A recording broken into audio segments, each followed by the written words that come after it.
right, welcome back everyone. Quick break. That was amazing stuff delivered by the first session, and I think they have definitely set the bar really high. I'm now going to hand over to Maria Mason Roberts, who is the moderator for session number 2, Education and Human Capital Development. Take it away, Maria. Good morning, everyone. Good afternoon, good evening, good night, wherever you may be. Yes, absolutely. We've had an excellent start. In fact, I think Lorraine cheated a little bit at the end and moved right into education when she spoke to the curriculum and how responsive the curriculum needs to be. And Benny had that wonderful opportunity to start the ball rolling, as it were, for this session. So session 2 is all about education and human capital development. And I think session 1 really sort of set the tone for this one, because we've been talking a lot about the pivot, right? We've been talking a lot about the fact that the world is changing around us, and it's changing around us very quickly. And the sector is in a now normal, we don't know where the future is going, but we still have to be able to respond to that from a professional perspective. So what we're talking about and what we have been talking about in terms of sustainability, in terms of resilience proofing, as Benny has brought to the table, in terms of maximizing the opportunities, as the Chancellor has said, and Vince has talked about how we really maximize those opportunities for a regional scope and a regional perspective. We're really asking for a way of thinking, a way of responding that the industry needs for the way it's going in the future. So what has COVID meant to us in this region? Benny says it's an opportunity. I agree with her. We do have on the ground in the front line and wherever we're responding to it, new terms and conditions of work. Health and safety is now front and center of what we do in the sector. We also experiencing job loss. We also experiencing the need for reskilling at very short notice.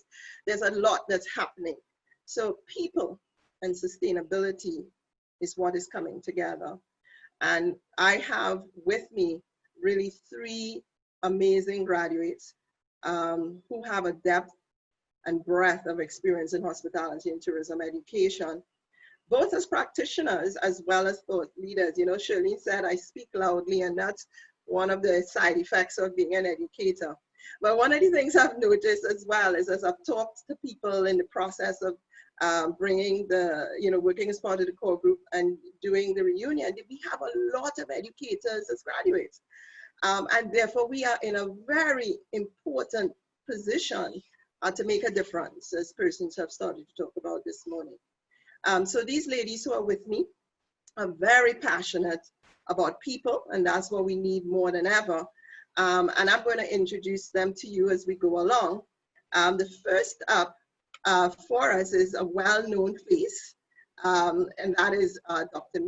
McLeod, who is a CHTM graduate from 1991, who, of course, is the acting director of UE CHTM in the Bahamas. And she's the head of the UWI Center for Hotel and Tourism in Nassau, where we all love. Her tourism experience spans over 28 years, and she is also a graduate of the University of Surrey and Bournemouth University, where she would have attained her doctorate. Michelle has co-edited, 2 books, Knowledge Networks and Tourism Management in Warm, Wet Water, Island Destination. Of course, her research continues, and she has a deep interest and passion in areas of tourism, knowledge networks, open data ecosystems, policy networks, destination networks, and service productivity.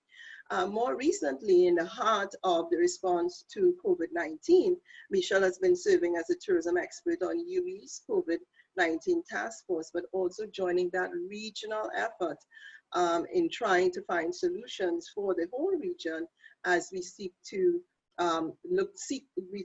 define the new normal for hospitality and tourism and where we're going.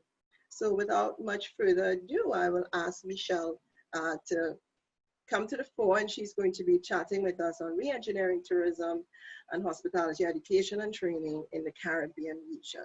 Michelle? Oh, thank you so very much, Maria. Of course, Maria and I worked together eons ago, decades ago in Trinidad and Tobago. Okay, In don't one go of those decades, don't go many, decades, go a decade or so.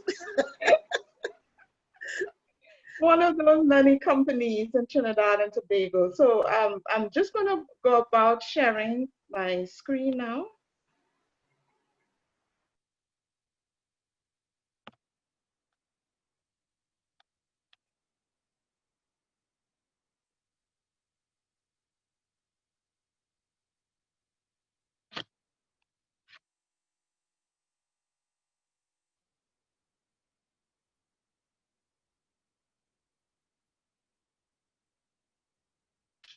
Are we all set?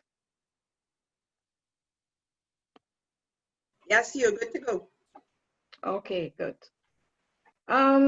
Good day, everyone. When I received invite to present about how we can think about tourism education in this region.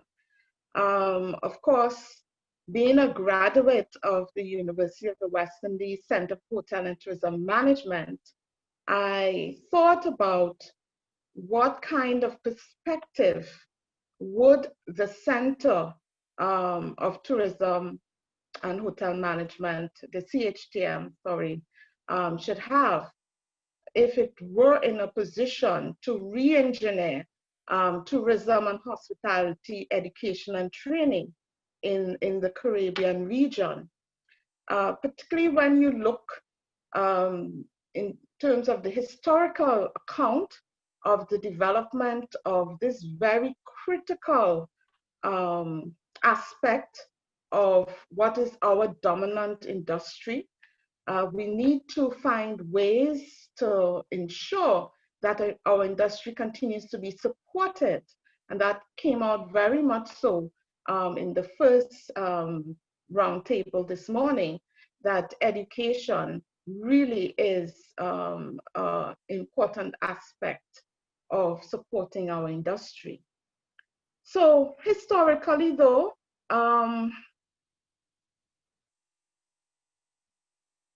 what is the beginning of us thinking about education for our industry? I think our leaders, what I would say, started the ball rolling in 1972 when they established what eventually would become the Center for Hotel and Tourism Management with a CARICOM decision recognizing the importance of tourism in the region. Conference took a decision to initiate steps for the university to provide training in tourism and hotel management in its expansion program in the present triennium.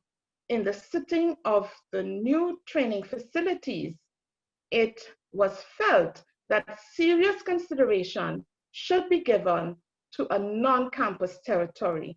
And this was CARICOM decision on the University of the West Indies looking to provide training in hotel management for what would be a very critical industry for us. So over the years, it took some time from 1972. Eventually in 1977, the center came together at the Muna campus and then in Jamaica. And then in 1978, it was established here in Nassau, Bahamas.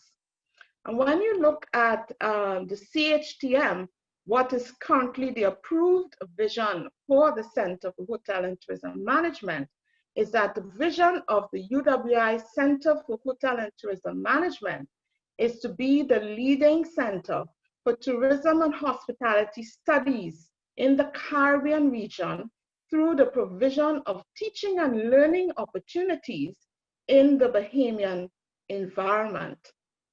The approved mission for the center is to provide innovative education and training in tourism and hospitality studies in an environment consistent with international standards for such educational activities and supported by cutting-edge research.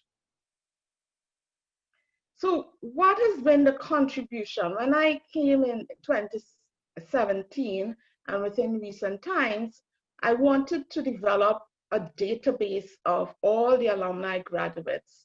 And so we do now have a database from 1978 to 2015. And what we see here from that is that the number of students who came to the center from Jamaica, 44.3%, followed by Barbados, 20.5%. Then from Trinidad and Tobago, 14.7%. And contribution, while many of us say over the years we had one or two Bahamians, actually 7.7% of the students who attended the CHTM are from the Bahamas. And there are other islands who would have had St. Lucia, 2.8%, and other islands who would have participated. But interestingly, and this is part of, if we're looking at our Caribbean destinations, 83%, the specialized center in tourism and hospitality, education and training were in fact female graduates, and only 17% male graduates. And this has been something that has, we have engaged policy discussions about how do we attract more males into the industry. And so this could be something that we can look at.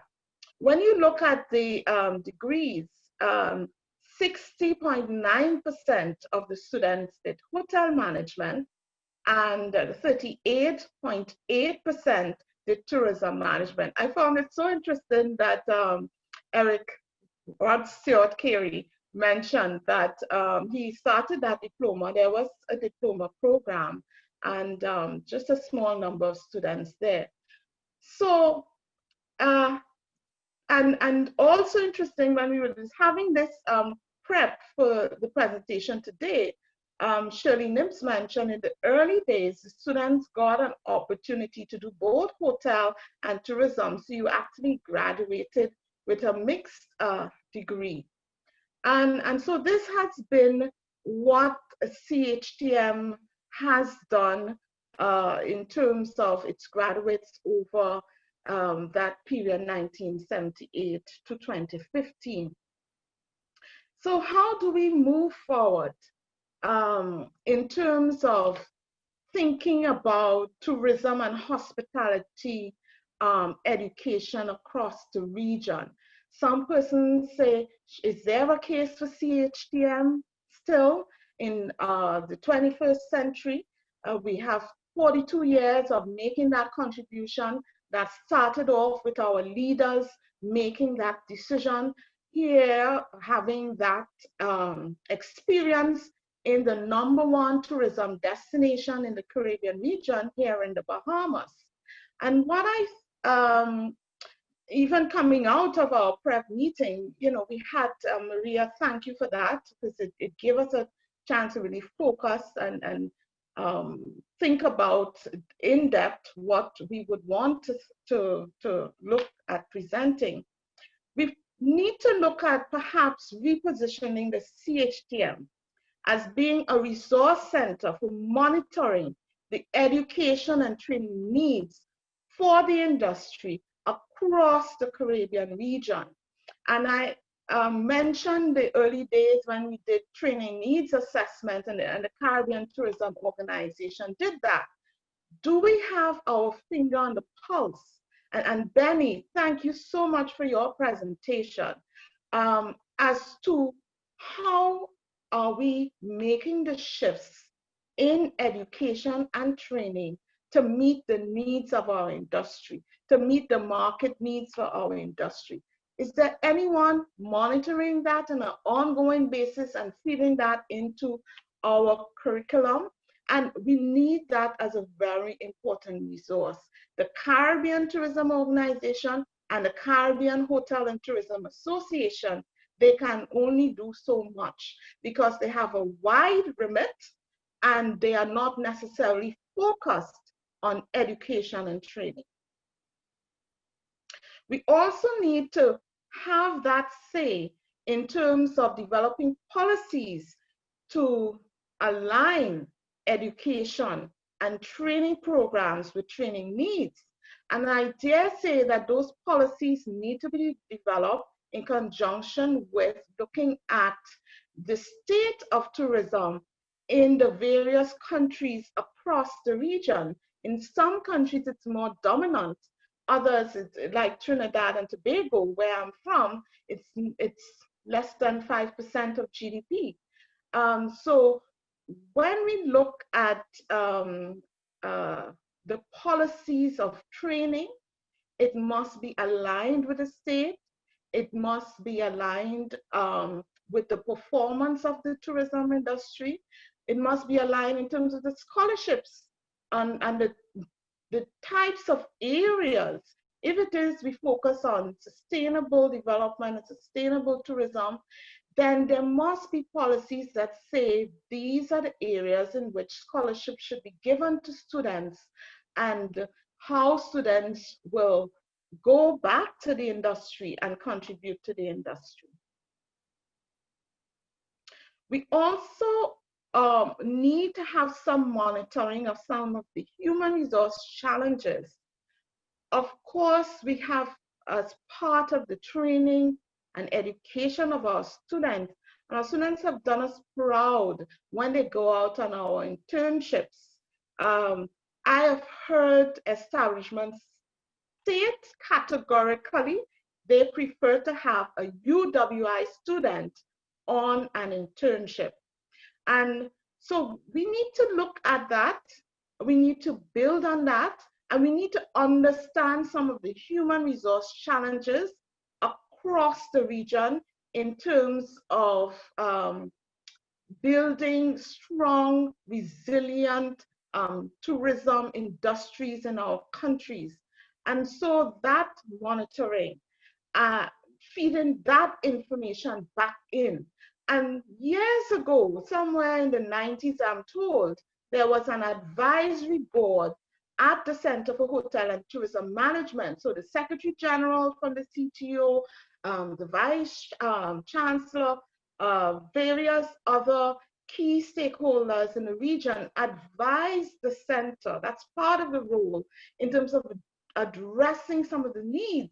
And so you would find the programs at CHTM that we have all experienced as graduates to be very phenomenal. And I always boast, my students know that I left the CHTM with a BSc in Tourism Management and went into what was then in 1991, the Tourism Development Authority in Trinidad and Tobago. And by 2002, I was acting Vice President, Director of Tourism with a first degree. And that says there were things happening, but that says that potentially someone with a specialized degree that has been developed with that kind of curriculum in CHTM from such an advisory board, all those nexus means that we can produce graduates in this region who can make the significant contribution that we need to develop our industry in a sustainable way. And we heard it. Thank you so much, Chancellor Robert Bermudez, for joining us. Collaboration. And that collaboration, now that the CHTM alumni, building on our resources, can really come together with the University of the West Indies, the #1 university in the Caribbean region, and collaborate with the regional bodies to look at how we can institute some more, I don't want to say bespoke, education and training initiatives in the region to really support what is happening in terms of our response to be resilient tourism, Caribbean tourism destinations.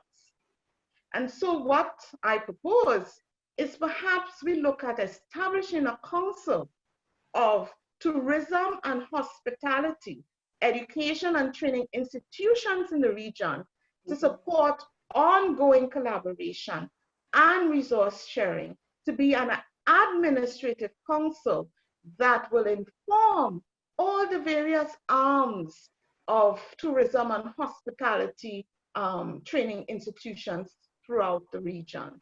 And that is the end of my presentation. Thank you for listening. Thank you very, very much, Michelle. Lots and lots and lots of key points raised. Really appreciated the layout of the requirements for that re-engineering or new look. We have the opportunity to relook at how tourism and hospitality education is designed and delivered. And I think you gave us a sense of where we've come from, which is important, but also where we need to go and the potential role for CHTM in that. That sort of links to Lauren, your Tate, your sort of comment in the chat, where you're looking at how responsive education institutions need to be as close as possible to the sector's needs.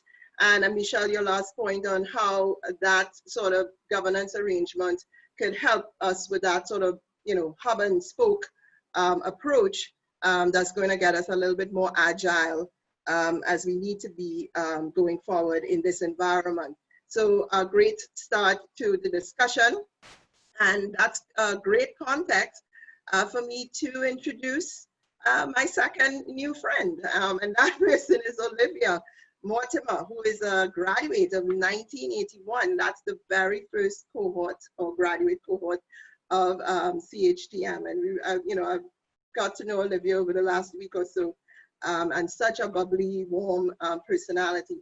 Olivia is a hotelier and human resource professional with over 30 years experience in the hospitality industry, and her career has been really varied as a practitioner in hotels, in the Bahamas, in food and beverage sales and marketing, front office, housekeeping, guest activities, you name it. But her passion is human resource management, and starting at the Lucaya Bay Hotel in Grand Bahama and going through various properties, she has worked in the in the human resource management field for quite some time.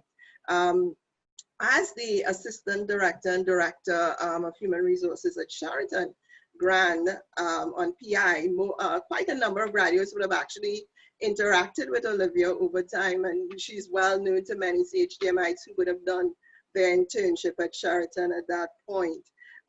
She has her own consultancy as well as having served more directly in the sector, including in labor relations and labor negotiations, and a really critical aspect of the work in HR, particularly in this period where so much is shifting and we have to be able to protect our workforce as those shifts happen. She's been recognized for her contribution to HR as the second recipient to the CACIC Award in 1999. And of course, she's presently a human resource consultant. So without further ado, can I ask Olivia to unmute her mic and join us in the conversation? Good morning, everyone. It is great to be with you today, and it was so awesome to hear from Vince Vanderpool Wallace, who was one of my leaders and guide when I did my internship when I was with UWI and CHTM. And also it is my understanding that Clifford Hamilton may be in the group this morning, first real employer at Lucayan Bay and Lucayan Harbor Inn. So I want to say a special welcome to both of those individuals. I wish to share my screen at this time.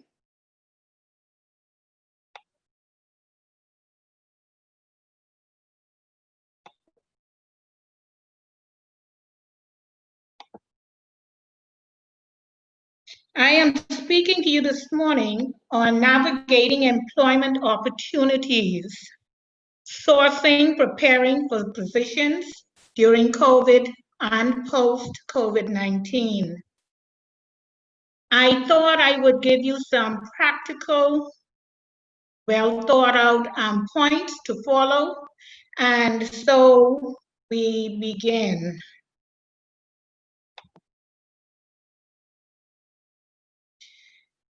Many years ago, as a matter of fact, hundreds of years ago, Plato, the Greek philosopher, said, necessity is the mother of invention. And if there was a time when that applied to today, it is now during this pandemic. When we are looking to navigate positions in this COVID-19 or this pandemic era, we must maintain a positive attitude and mindset, which means we have to reset, refocus, and readjust, because that is what companies are doing. They have downsized, they have put 80 to 90% of their employees on furlough in this industry.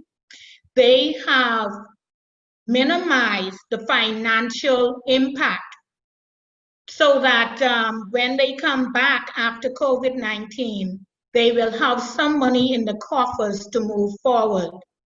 The same way companies are resetting, refocusing, and readjusting, so must we.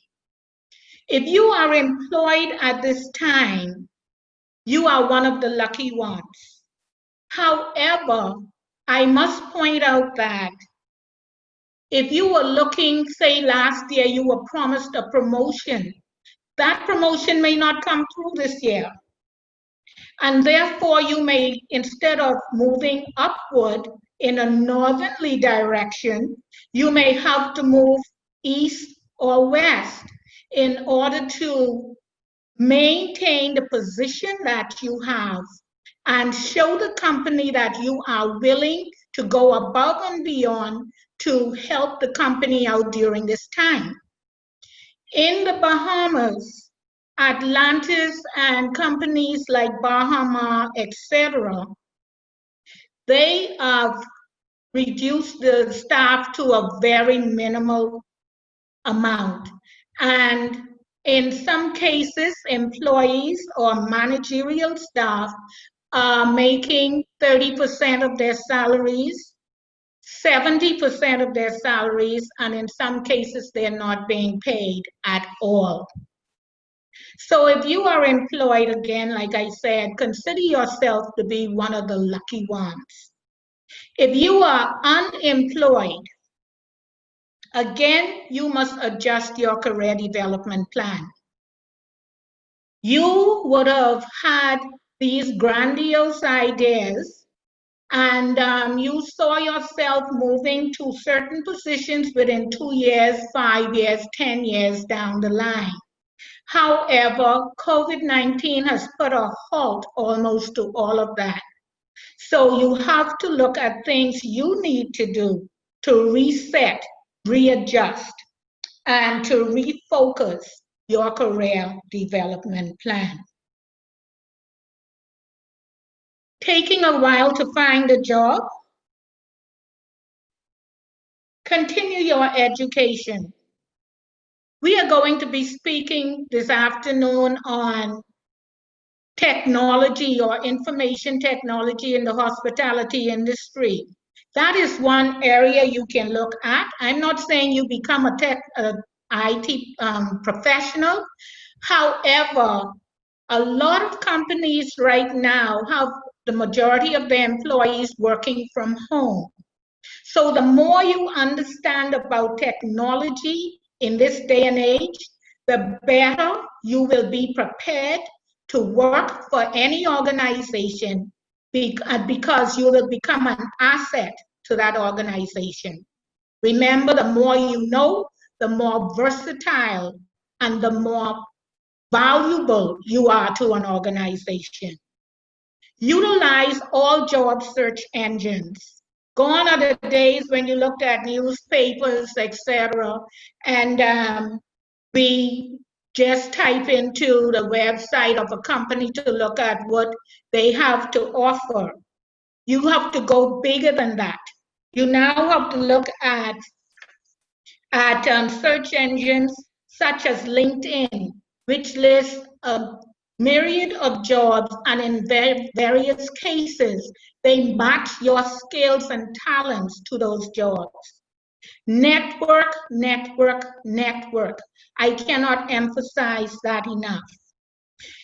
Come out of your comfort zone. If there is a hospital hosting a networking session, see if you can join.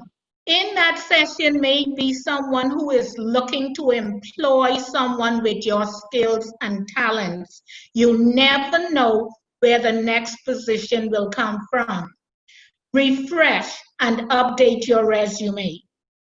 I cannot tell you how many times I have looked at resume from seasoned professionals and I have had to ask them, why are these years blank? Why doesn't this part of your resume agree with the application that you filled out? Also, we do not need a long history of who you are. If you are going to submit a resume 8 pages long, I can assure you, more likely than not, that will end up in file 86, which is the file where resumes are just placed and never looked at. Prepare for job interviews. When you have been in the market for so long, you become rusty at interviewing skills. So I need you to practice. Have someone pose questions to you. Answer those questions to the best of your ability, and you will become better and better and better and more comfortable at it.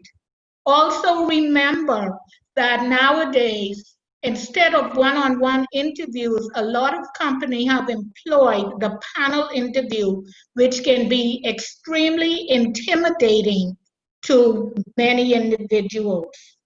And follow up on your leads. Do it appropriately. When you have concluded an interview, first opportunity you get, send an email to the interviewer or interviewers to let them know, to thank them for that interview. In addition to that, follow up like every 2 weeks or every month. Don't become a nuisance, because that's another thing that interviewers dislike. Be open to temporary or volunteer positions. Get your foot in the door. Now, if you know me, this is something I do not subscribe to, but I'm telling you that now, things have changed. When I interviewed individuals and I asked them, why do you want to join my company? And they said to me, I just want to get my foot in the door. I would not normally hire that person. Why? Because 6 months from hiring them, they become disgruntled because that is not the position they were looking for. But I'm saying this to you today to get your foot in the door. Be it temporary, volunteer, you need to be able to put yourself in a position to prove your expertise. Demonstrate commitment. Just because a position is temporary or volunteer, you not show up an hour late, and you do not just lounge around, go to lunch all day and come back. No, you are there on the front lines showing what you have to offer. I can give you the example of my daughter who was a student in Canada. However, she was a seasoned student because she worked in reservations before going back off to school. One summer, she worked in what we call RCC, the Prompt Response Coordinators, which is a highfalutin operator. However, instead of just putting through calls, they have to answer questions to all the customers and guests calling in. And one day she overheard a conversation one-sided from one of her co-workers, and the co-worker was not answering the question correctly. The gentleman on the line wanted to have his reservations changed, and he wanted to know if any penalties would be assessed. And the employee put it through to the supervisor, who still couldn't answer. So my daughter said to the supervisor, "Let me handle this customer." And she did it admirably because that was her level of expertise, even though she was in a temporary summer position. And the following year, they wanted to know how soon she could come back. So demonstrate that commitment. Become an entrepreneur. Put your hobbies and skills to work. Everyone knows the Colonel Saunders. At 65, he retired. However, he enjoyed cooking, and he then developed his secret recipe. At 80, Colonel Saunders became a millionaire and the employer of many persons throughout the world. Again, to bring it closer to home, at Atlantis, there's an individual who's now on furlough, whose son had ADHD. He was hyper, and he had attention deficit disorder. She met with the counselors concerning her son, but she never left it only to the counselors. She worked with them, she worked with him, and now her son is in private school and doing excellently. But I say all of that to say this. She is now on furlough from Atlantis, but she has parlayed that skill into a job because she's now tutoring other students with the same disorder, and she's being paid to do so. So create a company. Create a catchy name for that company. Create a company email address. Design stationery and business cards. Obtain your business license. Create a social media site to get the name of your company out there. And again, we all know in the Caribbean that there's no advertisement like word of mouth. Be an entrepreneur, as the text says. You have an idea, plan it, do it. Many businesses start out in a garage or in a bedroom at home. So in conclusion, navigating employment opportunities. Remember to maintain a positive mindset. Reset, refocus, readjust, and restart as often as you have to. Put your hobbies and natural talents to work and learn to navigate during this pandemic so that you are more prepared post-COVID-19. Remember that your hardest times lead to the greatest moments of your life. Keep going. Tough situations build strong people in the end. It has been a pleasure sharing with you this morning, and now I turn over to the moderator. Thank you so much, Olivia. Always important and excellent to have insights from persons who are looking, who are hiring actually, who are in the recruiting and hiring aspects of human resource management. So we always learn so much from a very practical perspective.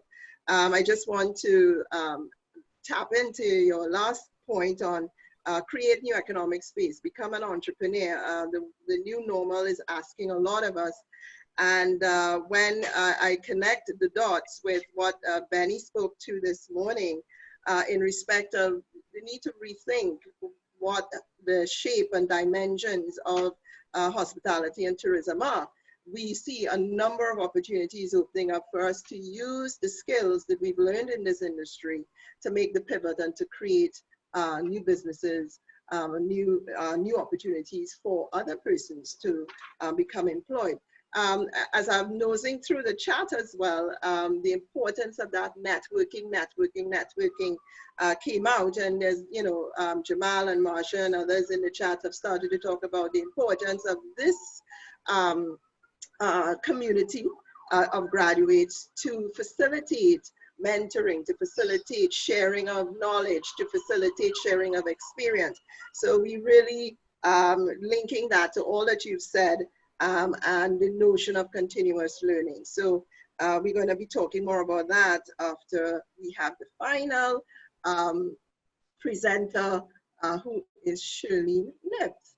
And Shirlene is a graduate of 1986. She is Managing Director, Leadership and Management Consulting, Corporate Training and Development Company in Antigua and Barbuda, so herself an entrepreneur. Shirlene has a solid track record of more than 36 years in the business, tourism, hospitality, organizational development, and training and development. She's been Director General of Tourism. She's headed multiple organizations and now is Managing Director of her own company. She continues to leave her mark, not just in Antigua and Barbuda, but beyond and in the Caribbean. Her company provides a wide variety of support services with strong emphasis on leadership development, team development, corporate image and branding, coaching, and other facilitation to companies in all sectors, of course, including tourism.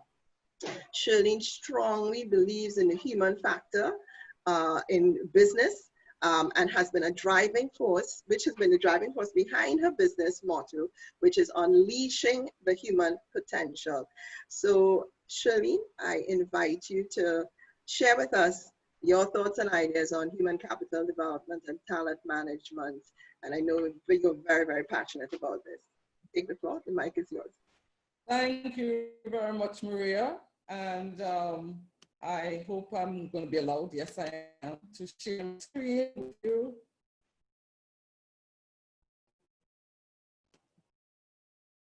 I want to say what a pleasure it is this morning to be a part of such a distinguished panel. I see that Michelle has done an expert job in terms of education's role within the region, and Olivia looked at it from the individual perspective. And so I'm just going to support their ideas with looking at the organizations and the HR function. This morning's presentation is entitled People as Critical Assets, HR Management and Talent Development. And basically, I want to emphasize the fact that higher education and the development of human capital, they are all linked to our economies, especially those of us who are highly dependent on tourism. Now, it was Richard Branson who said, a company's employees are its greatest assets and your people are your product. Yes, employees are your greatest assets and they're the ones who determine what your brand is as an organization, especially within our hospitality sector. So my presentation this morning will cover the need to leverage staff as critical assets, HR management and talent development with a strong strategic intent,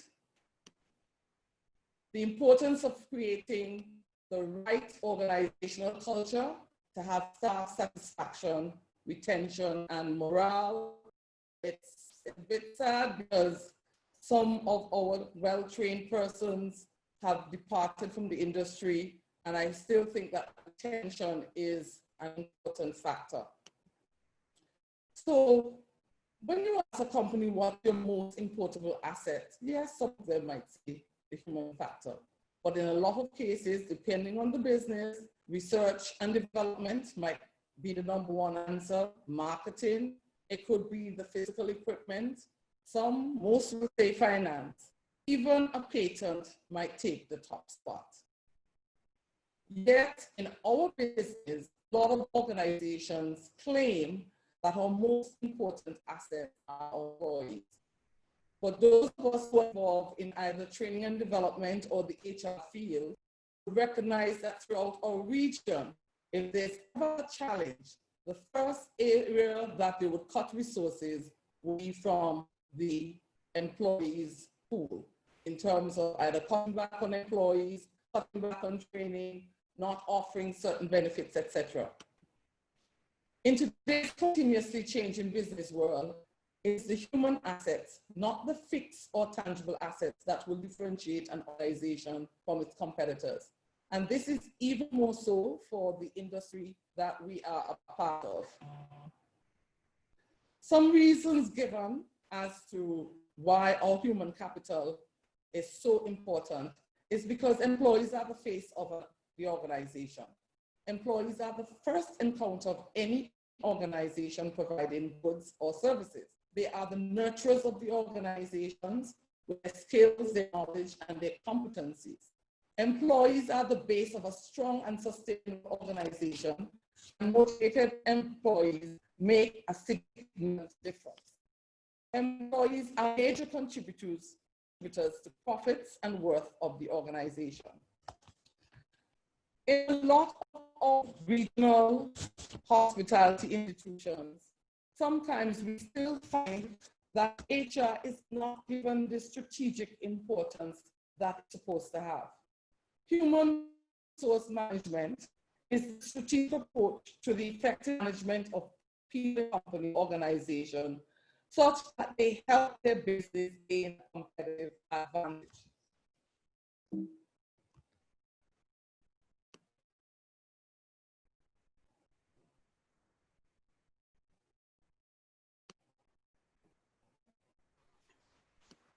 Hi, Shirlene. I think we've lost you a little bit. Okay, so you just need to repeat what you've said. We just lost you for about 10 seconds, 5 seconds. Okay. Did I do the strategy? Yes. Yeah, so we lost you right. Just at the end there, and we just add the next slide. Thank you. No, strategy is designed to maximize employee performance in service of an employer's strategic objective. Yet, a lot of us have strategy on the walls, in a plan, whether it's private sector or public sector, but it's not rolled out or employees are engaged in terms of strategic management itself. We are a diverse group with their knowledge, their skills, their abilities, their competencies that really can contribute as assets to the achievement of organizational goals. People are our most important assets, but I have to emphasize it's not just that people are important assets, but having the right people in at the right time, having the right people with the right abilities in place at the right time. And this is a very important point. From a human resources perspective, all organizations tend to spend money in attracting, selecting, developing, and retaining key talented employees in key strategic positions. But they tend to concentrate on basic steps of talent management, such as recruiting, hiring, and retraining skilled and experienced employees. The purpose for talent management is to ensure that the right supply of talented workforce is ready to realize the strategic goals of the organization, both today and in the future. This is particularly so for tourism and hospitality. We see a few best practices around the world as far as talent management, with a high levels of customer centricity. You know of the Ritz-Carlton as an example. But to reach high levels of success, they need dedicated, high-performing employees that utilize a customer-centric approach. Moreover, they need to establish a talent management strategy focused on developing a culture driven by performance-based evaluations to help curb employee turnover costs, increase employee satisfaction, and assure high customer service levels. Now, some of our hotels in this region are using several highly effective talent management practices to enforce customer-centric culture to improve their customer services. They invest in their people, it's ongoing, they invite and send them on internships or exchanges to ensure that they are enriched in terms of their ability and their talents. Now, how do organizations develop employee skills and competencies? This has to be a strategic approach that companies implement to retain their top talented employees. So one needs to identify within your employees a core persons who you believe you can prepare for the next level. Because as we heard earlier this morning, one of our issues will be sustainability. And within organizations, people are aging, managers are leaving, leaders are leaving, and one has to develop that new crop of leadership for the future of the organization. Some food for thought. With the cutthroat competition in the hospitality industry, a well-thought-out talent management strategy has the power to dramatically improve customer service levels along with employee engagement and significantly lower the employee turnover rate. The result is a more competitive, agile organization where each member of the workforce has a clear idea of what is recognized as accomplishments and how they can achieve rewards. And so in conclusion, I want to say to you, people can be our most important asset if we make the HR function our strategic partner and invest in talent development. Thank you for the opportunity to share. Thank you very much, Shirlene. Really critical insights in the importance of defining the human resource strategy and creating the talent pipeline, and our role as educators in creating such a talent pipeline. And so I just want to get the conversation rolling, and we've had quite an interesting discussion already happening in the chat. Before I get to some of what has been said, and I'm going to ask a couple of persons to take the mic in a couple of minutes and share their points. I wanted to connect a little bit to what we got out of session one in respect to sustainability. And I love Benny's terminology. She said resilience proofing.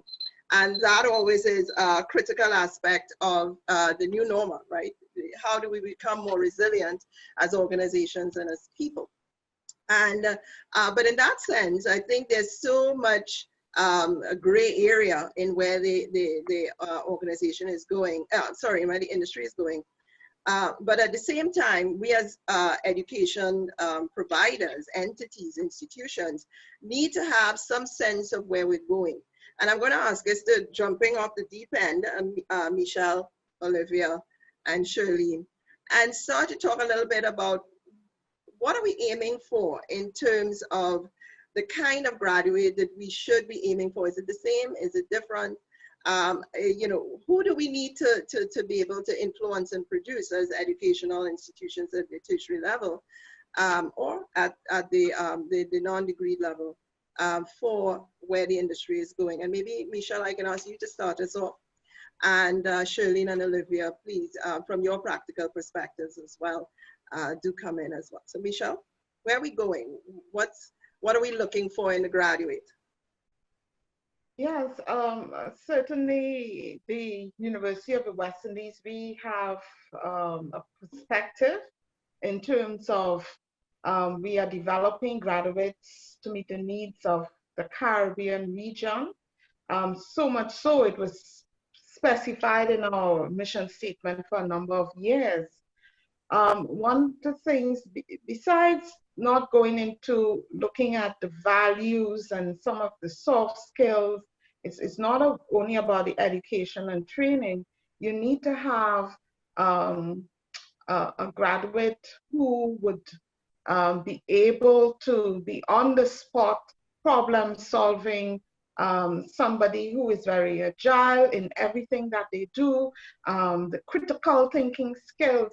So it's not just the content so much, so as it is some of these other skills that you want someone to have the capacity to be able to go into the industry and step up, and those moment of truth situations, being able to handle it.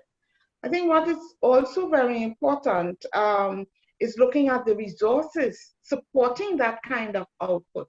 So when you look at the capacities of various tourism programs in terms of the lecturers, in terms of the technology that the students are able to utilize and so on, to produce that kind of graduate. And also very importantly for me is that alignment with industry. Yeah. We cannot have a situation in which we are training persons to go into an industry that they're not suitable for. Yeah. So having practitioners in the classroom, having that knowledge of what the industry requires is critical for the future of the Caribbean tourism. Absolutely, thank you for that. Shirlene, your view, and then Olivia. I want to support Michelle on those thoughts and to further emphasize the importance of having short programs or supporting activities for students where they can be exposed to activities that are aligned to what the industry requires. For example, from my practical experience, some persons have the knowledge and have some skills, but they're lacking in key competencies such as confidence, communication skills, and even the ability to become entrepreneurs, especially in this COVID era. Those are all things we need to develop in our students in a holistic fashion so that we're creating that real global Caribbean citizen, as the university says it's, producing. And I feel that the CHTM and its alumni will have the opportunity to make greater contributions in that area. Yes, yeah, absolutely. Olivia, your thoughts? Yes, I have a lot of thoughts on this, and the question is the contributions that Shirlene has already made and Michelle have already made are very applicable to the industry. I can tell you between 2018 and 2019, my team was responsible for hiring for the marine and water park operations at Atlantis. And we hit on a niche of students who were very interested in the environment and sustainable tourism. Those became the individuals we started hiring for that division in Atlantis.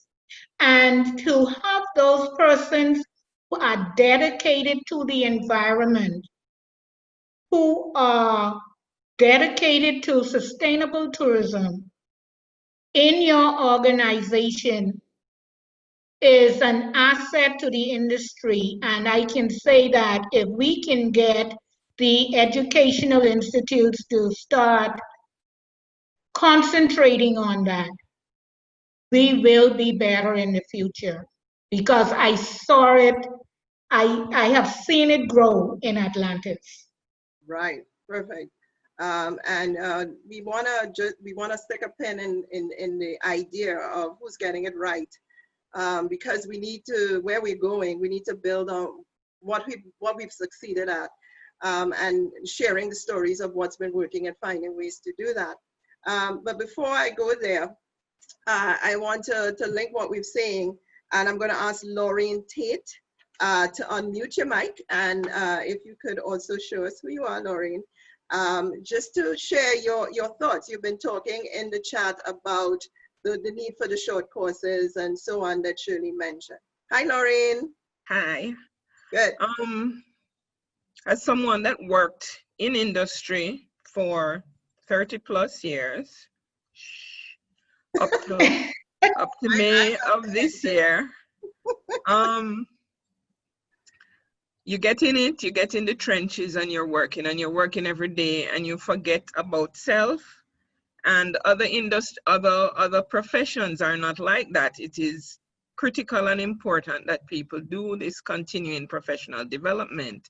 Yeah. And so getting those short courses going, I mean, how wonderful would it be to spend 2 weeks in the Bahamas and do something about sustainable tourism, or, you know, one of our presenters in section 1 about the environment and so on and so forth. But just being exposed to new things and new theories. I mean, I'm a graduate from 1984, and there are a lot of things that you guys did as the course developed, as the whole program developed, that we were not exposed to. Tourism came in as an offshoot or a second part of the degree after we left. But you know, that exposure is important. It makes you a more rounded person as a manager, and also helps you to expose newer people coming in that everything about you impacts on your job. Yes. Impacts on how you interact with tourists, and this whole concept that tourism is out there. Those people are somebody separate from ours, but that's what they come for. As we spoke about, everything ties together, the first session and so on. Our local experience and what we know as Jamaicans or wherever you're from, you can speak knowledgeably to your guests when they come. I mean, that happened to me when I was at the Pegasus, that people come and ask, you know, where can I go? What can I do? And the staff is stuttering, or because they don't know. Right. They don't go to these places, they don't experience, and they can't share knowledgeably. Mm-hmm. And you must be able, you know, you must be able to guide people and give them that kind of experience. But to go back to the education, I think it is important, and if these things can be packaged in a way that, especially post-COVID, when it takes cash to care, but you know, if we can find a way, if we're going to present it online, yes, I would love a 2 weeks stint to the Bahamas to learn something, but to also get a break, do something else, and if it can all be rolled into one little package, it would be great. Absolutely, absolutely. Thank you so much for that, Laureen. A lot of food for thought there. Some of the way forward, it's recommendations for how we can get this going. There's a lot of discussion in the chat that continues about how we reskill and how we acquire the range of competencies and skills that we seem to need in the new normal. And I'm going to ask Jamal Gabriel, if you could unmute your mic. You've been chatting a lot about what might be some of the things that we need to do to the core courses or the curriculum, and that discussion actually started at the end of session 1. But maybe just a thought or two, Jamal, with us about where we need to go, and then we can have the presenters respond to Laureen and Jamal. Is that all right? Jamal, where are you?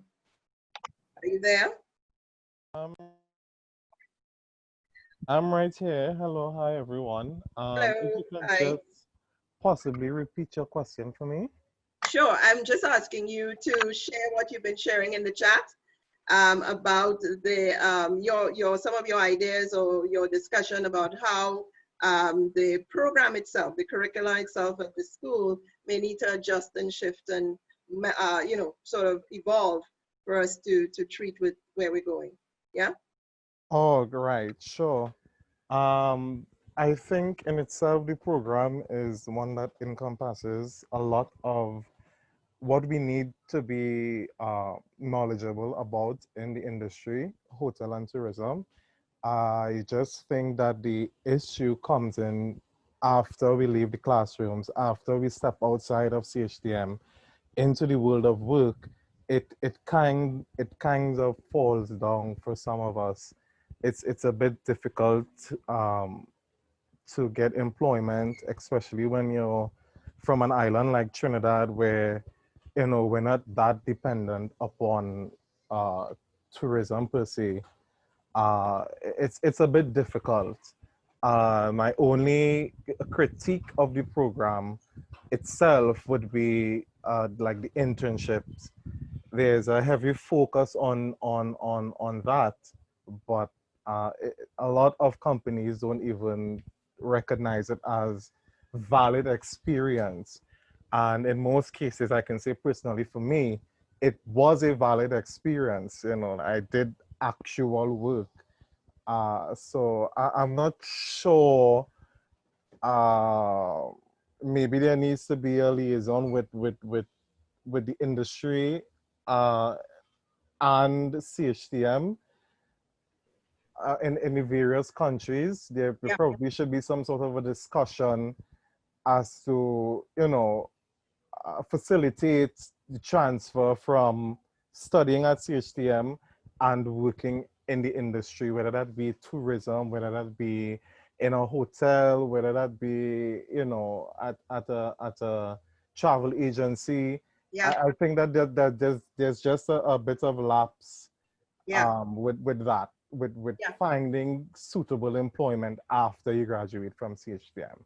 Yes. Yeah. So the disconnect is something that we really need, as Michelle would have brought it up, and that is something that we're going to continue to work hard at. And but maybe what I can do at this point, of course, is simply ask the panelists from what Lorraine has said and what Jamal has said and their experiences, your thoughts. I mean, Shirley, maybe I could start with you. Michelle, I'm kind of coming to you last because you had a specific sort of recommendation for this in your presentation. So I'm going to start with Shirlene this time and go around that way. Yes? I think the internships play an important role in developing competencies and exposing students to the industry. But I think deeper, what I was hearing from Jamal is that there needs to be some formal arrangement between educational institutions and both the private and the public sector, and creating an awareness of exactly what it is you want out of the partnership. Yeah. I can share with you that in Antigua and Barbuda, something started 12 years ago because the University Open Campus, the organization that is responsible for the hotels and the tourism sector, got together and they engaged me to come up with a professional development program for employees who are in the industry and need to keep up with what's happening. And that program has been very, very successful. So maybe that's the kind of example of an activity that needs to be done in the future on the various territories. And for CHTM itself to have that relationship and create bespoke programs. I know one of my colleagues at the Roundtable or somebody speaking before spoke to that addresses the needs that's current within the current environment. I think that would give us the presence, the awareness that is required. Yeah, yes, yes. Olivia, you sat at that sort of liaison point before. You know, a couple of persons that just in my age group said, "Oh, Olivia was there when I was a child," and you know, so on and so forth. So, from your perspective, yeah. Yes, the internships go a long way in giving practical training. However, it is like a whirlwind sometime because you move from one department to the next, to the next, to the next, just to see how it works. I think industry and the learning institutions need to get together and start going beyond the internships and selecting those best interns to become management trainees, which would extend and develop the learning of that individual. In addition to that, there are so many other ways that even now, while COVID is going on, we can get in touch with various organizations to do Zoom programs, internships, etc., over Zoom, because that's what some companies are now moving to, because they do not have the persons in place to train individuals who are still in school or coming out of school. So there's a lot that CHTM can do to hold hands with the industry. And I know sometimes it's difficult, but sometimes it just takes a seed to be planted in order for that tree to grow. Yes, yeah. Thank you so much. A couple of very important sentiments being expressed in the chat about that notion of connecting the industry and the institutions. Keep coming up, a lot of excellent ideas. Belinda, you spoke to an advisory board that could connect the dots. Folks said, you know, people, for example, like Clifton in the GHTA can help sort of start to, you know, close the gap and any gap and treat with any disconnect. But Michelle, let me put you back on. And Clifton, I'm going to come to you as soon as Michelle is done. Promise you. Okay, Michelle. Okay, I have so many ideas just going through my mind. Just a bit about internships. I always say that your last internship should be where you hope to be working in terms of your first job in the industry. I always advise students about that. And I think one of the, I agree with both Shirlene and Olivia in terms of the goal of professional development and ongoing training. But something that we need to look at, and Jamal mentioned it, he's a recent graduate. Sometimes there aren't jobs that are hotel or tourism. Many of our graduates have in fact not gone into the industry at all. And to point to where we have to look at where our skills best match.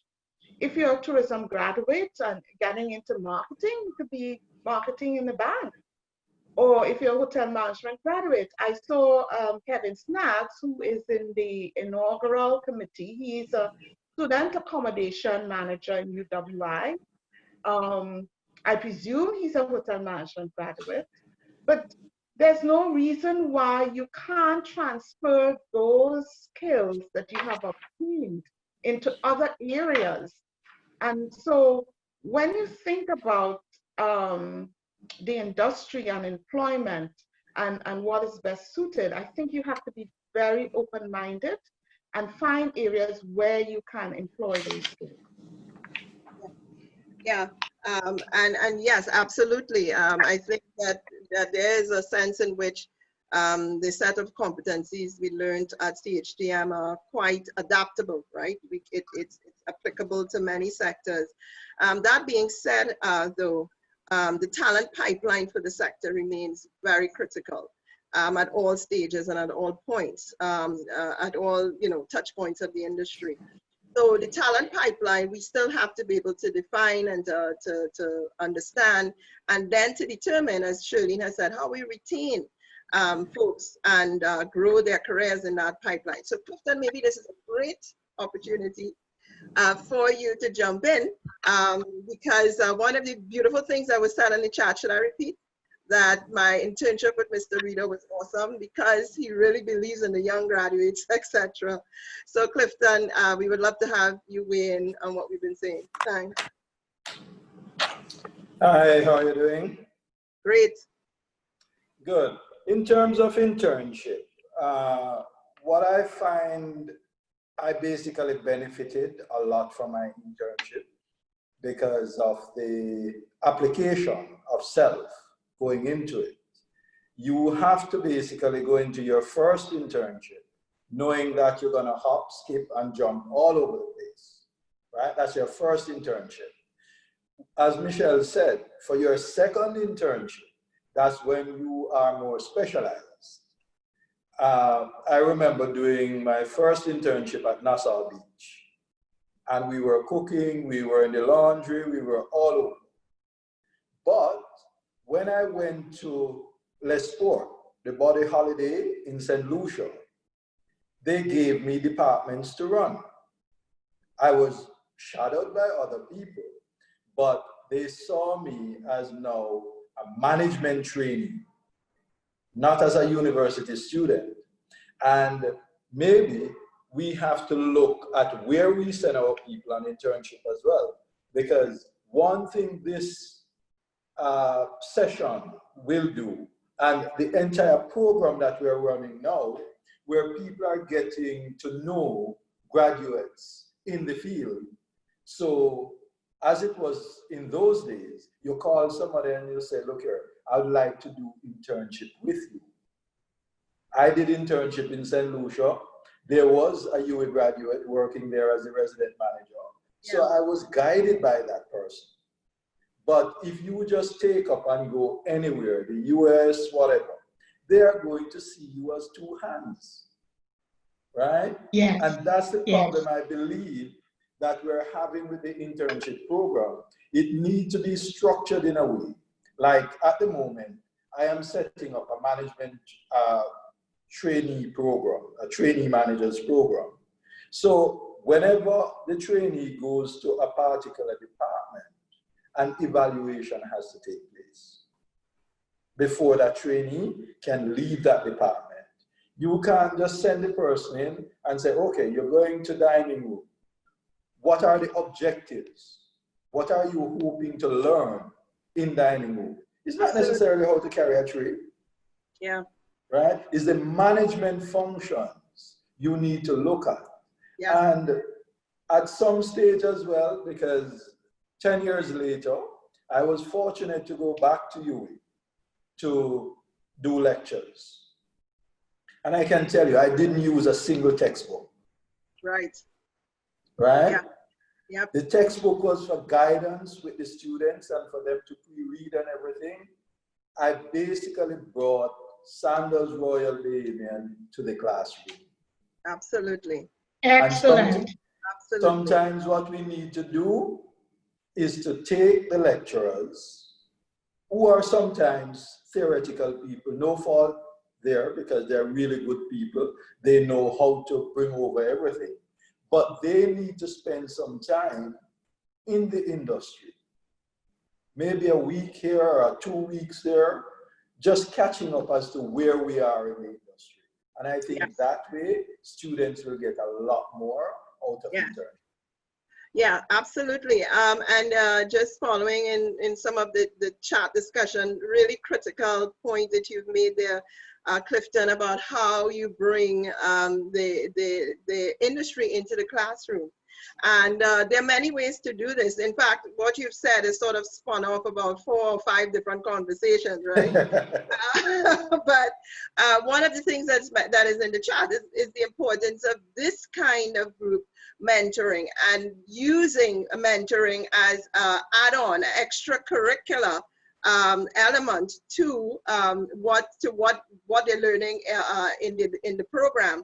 and how we structure, because you're absolutely correct. It requires structure. It requires learning objectives and all of those things for us to have the success that we're talking about. But first and foremost, it is the opportunity for persons within this group to be able to lend their services and their support that way. Maybe what I can do at this point is ask you know something, I'm going to deviate a little bit. So my panelists, just give me a minute. I want to call on Benny. The reason why I want to call on Benny, because she spoke to a new interpretation of the sectors, away from hotel accommodation and etc. And I'm sort of curious with your insights, Benny, if you're still there, to sort of speak to how do we expand the learnings. And if Benny isn't there, of course, I'm going to ask the panelists to speak to this as well.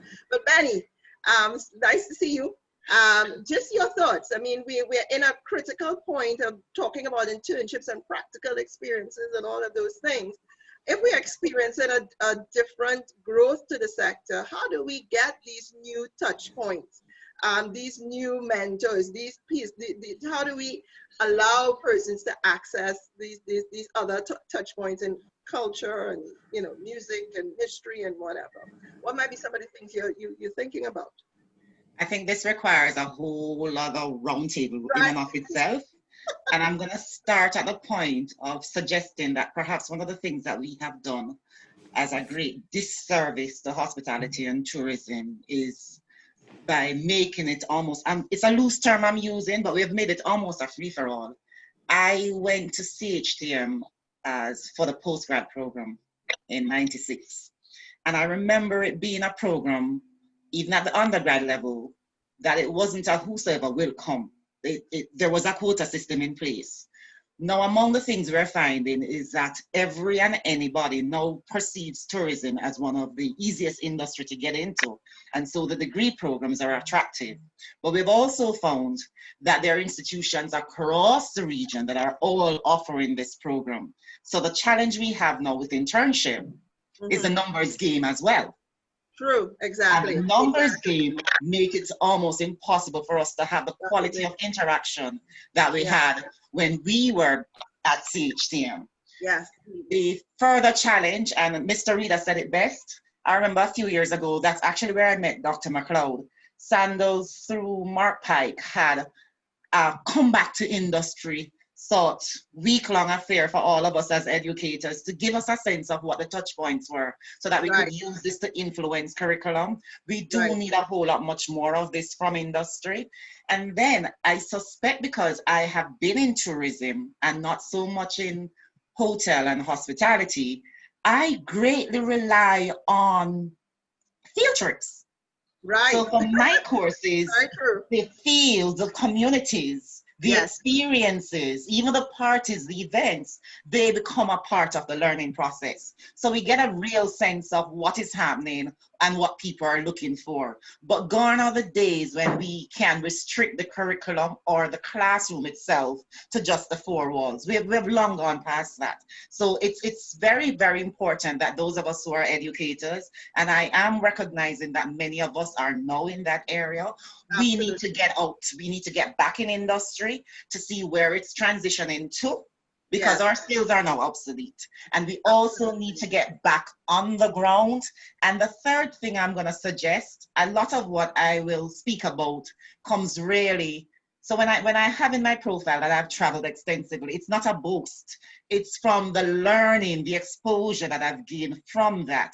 My experience in Japan with tourism, which is mega for them. My experience in China, which is extremely important for them.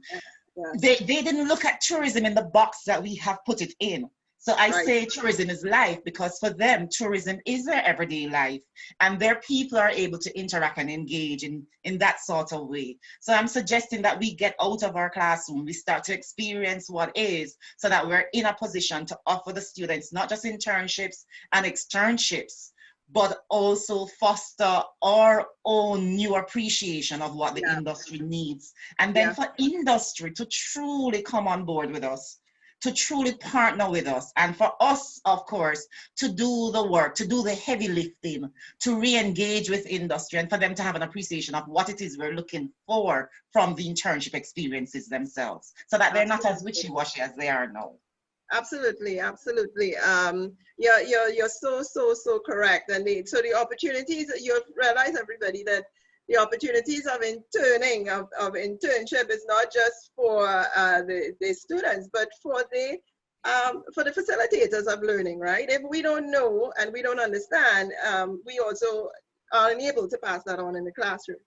But because of time, I'm going to ask my three wonderful panelists. As you've listened and you've heard and you may have been following in the chat, and there's a whole other conversation, a whole other 5 hours of conversation in the chat. But as you've been looking and going through, your last word, what do you want us to, what do you want to leave us with as the key takeaway from what you've said and what you've heard and what you've listened to and what's been going on? And maybe I could start. Olivia, you're gone, and I'm not sure why. Shirlene, maybe I could start with you, and then I'm going to go to Michelle, and by that time, I'm hoping Olivia is back for her wrap-up sentence. Yeah, so Shirlene? I want to say that this was a very enriching experience, and that higher education and HR talent development is a prerequisite for highly competent Caribbean professionals, which in turn will contribute to our Caribbean organizations and economies. And this group of persons, including the university, we have a very important part to play in it. And we will all be thinking in terms of the frameworks for internship, the mentorship programs and volunteering, etc. And it can only get better from here. Absolutely. Thank you for that. Maybe I'll go to Michelle, yes, and then I'll wrap up with Olivia. Thank you. Yes, thank you, Maria. Such a wonderful session. And Shirlene and Olivia, thank you for your contributions. My ending point really goes to speak to the mission I think CHTM needs to focus on, and that is the cutting edge research that we need to build in this Caribbean region. Absolutely. We should be at a point in which we are generating the knowledge to sustain our industries. It goes within our human resource development, it goes within our policy making machinery. And so while we focus on moving tourism and hospitality, education and training forward in the region, it should be that we move it to an extent in which the world will say, if I want specialized knowledge in tourism and hospitality, I think I'm going to go to the Caribbean because it's #1 for them and they are generating the knowledge to sustain it. And I want to get part of that knowledge. And that's what we need to really look towards in terms of tourism and hospitality, education and training in the region. Perfect, perfect. Absolutely, absolutely critical. That has come up as well. The importance of research. Can't say more as well. Olivia, your last takeaway. Go ahead, Olivia. I am going to emphasize again, reset, readjust, refocus. And that is in terms of what we have to do as individuals, what companies are doing, the partnerships between the Ministry of Tourism, CHTM, UB, and the hotel industry, hotel and tourism industry. Whatever we have been doing, we cannot keep doing. We have to refocus. We have to readjust. We have to reset. COVID-19 has been teaching us how to do that. Absolutely. Thank you so much, Olivia. Thank you so much, Shirley. Thank you so much, Michelle. it is impossible to have a conversation about human capital development in 90 minutes, as you all have proven. We've literally scratched the surface. And I think to the organizers, to Karen, to everybody on the core team, I think what it's shown is that we need to have and continue the dialogue, and that's what's in the chat. So I think one of the things that I'm taking away is the mandate for the alumni group, for the executive team to sort of get on board as to how we begin to support and enable a lot of the recommendations that we're seeing in the group chat to happen, and start to help make that nexus between the institution and the sector. So I want to thank my panelists. They have been excellent. And I'm going to pass right back over to Karen for her to take us to the break. Okay. Thank you very much. Thank you, Maria. Thank you, Maria. And Maria has thanked the panelists, and they were all fantastic. Thank you so much.